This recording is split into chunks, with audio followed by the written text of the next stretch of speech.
Speak your truth quietly and clearly, and listen to others, even to the dull and the ignorant. They too have their story. Max Ehrmann. The story of the human race is a story of men and women selling themselves short. Abraham Maslow.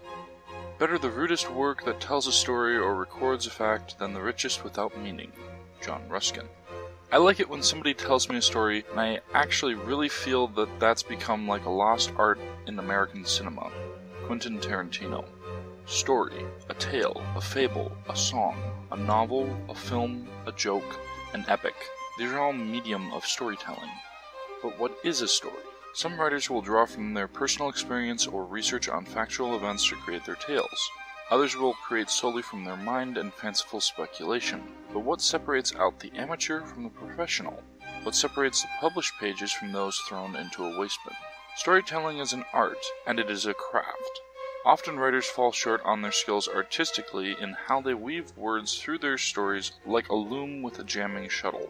Still worse are the authors who cannot rely on their 6 servants guiding them. The key to any story is that something is happening in it.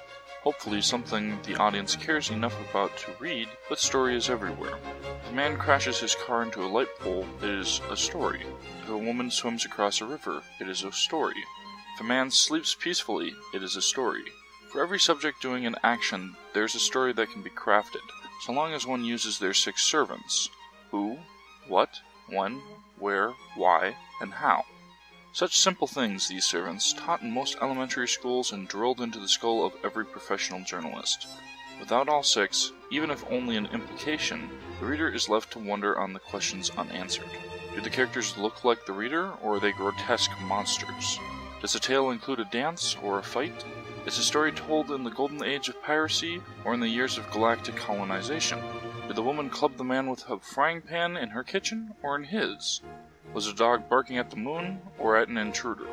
Did the plane land gently or crash into the ground?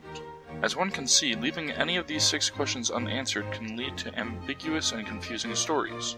Often stories are intentionally told with some of these unanswered as to the overall plot, but within the plot are chapters and pages, paragraphs, and sentences. And within each of these is a story that is told as a fragment of the larger whole. If writers take a look around their lives or at the world around them, they will find stories everywhere. With a critical eye and keeping the 6 servants in mind, one can take any subject and expand upon it or assimilate it into their current works. Without these 6 questions being clearly answered, however, the story falls flat, baffling and possibly incomprehensible. Try to make the answers to these questions memorable in the mind of the reader, but always make sure that at least they are answered.